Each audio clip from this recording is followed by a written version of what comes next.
Kabuhay, I'm Alexa Bianca M. Alopre. I'm going to discuss on what I have learned in our subject Micro Perspective in Tourism and Hospitality. So the first topic is the psychology of tourism.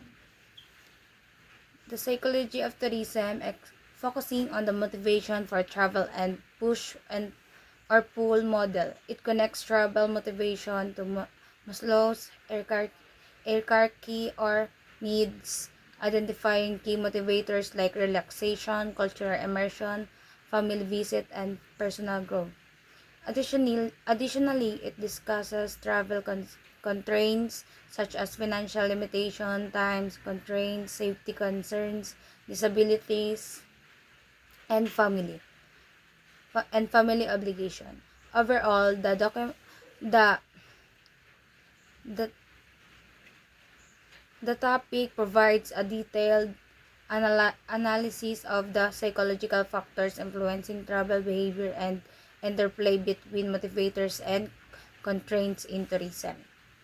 So the next topic is the sociology of tourism. The sociology of tourism delves into the social aspect of tourism, emphasizing how travel fosters mutual trust, respect, and social interaction among individuals from diverse backgrounds. It explores the impact of various socioeconomic factors like age, income, and education on travel behaviors. Additionally, it discusses emerging travel trends such as travel clubs and specialized tours tailored to specific interests. The document also the the topic also the topic also delves into different tourist roles from structured mass tourists to immersive explorers. It introduced the concept of social tourism, where subsidized travel systems promote accessibility and social objectives.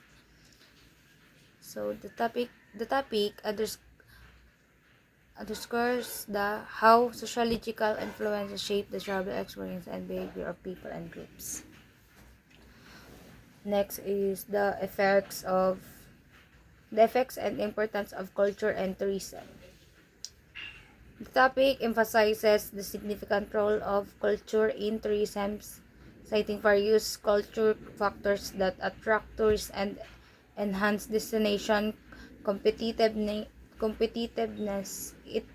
It highlights how cultural elements contribute to the distinctiveness of destination, support cultural heritage, and foster creativity. The topic explores the impact of culture on tourism and underscores the symbiotic relationship between the two.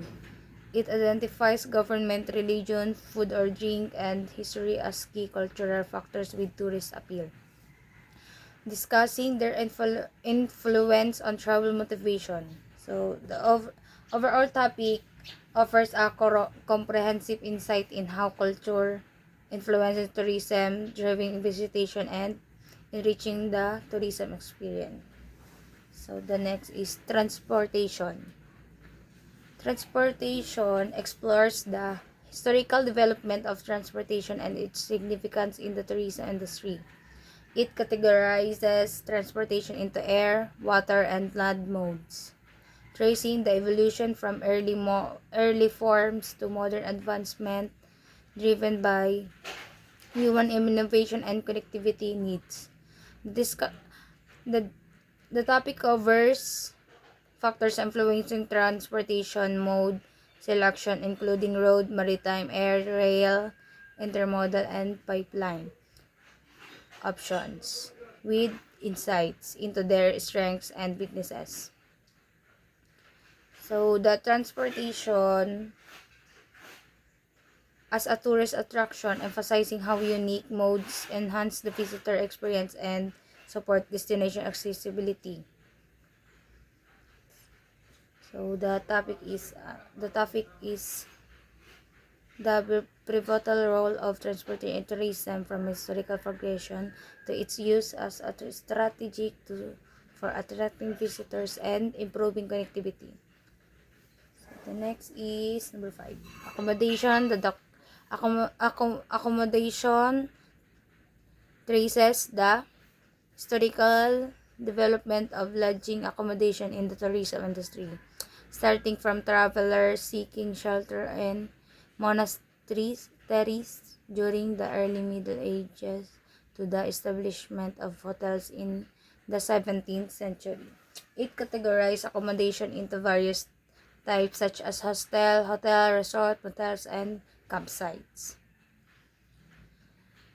It highlights the classification of hotels based on services offered,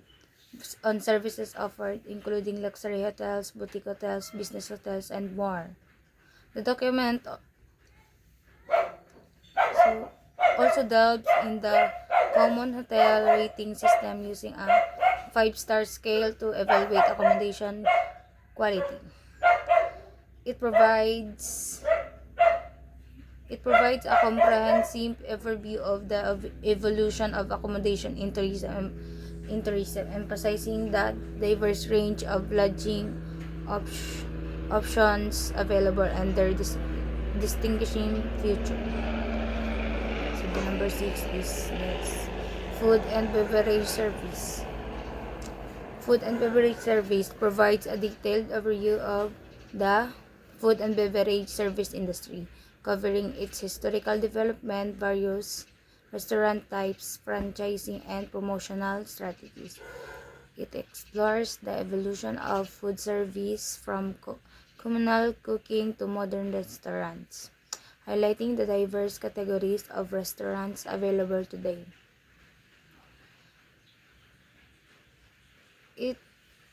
It delves into the franchising model, explaining the roles of franchisor and franchises in licensed business operation. The importance of restaurant promotion for customer attraction and retention is also emphasized with guidance on identifying target audience and setting promotional objectives. In essence, the topic offers a comprehensive perspective on the food and beverage service industry. As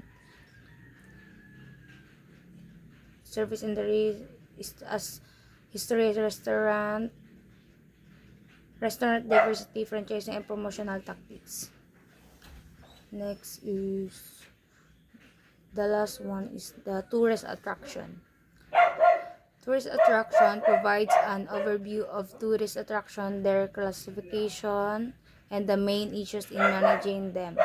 It defines attraction as the places, people, events, and things that make up the object of the tourist gaze and attract visitors to destination. Attractions are a core component of tourism, serving as the products or advantages that draw tourists and generate income for the region. So may travel agencies po pala. So the last one is travel agencies. Travel agencies offers a detailed exploration of the tourism industry, focusing on travel agencies, hotels, and motor coaches. It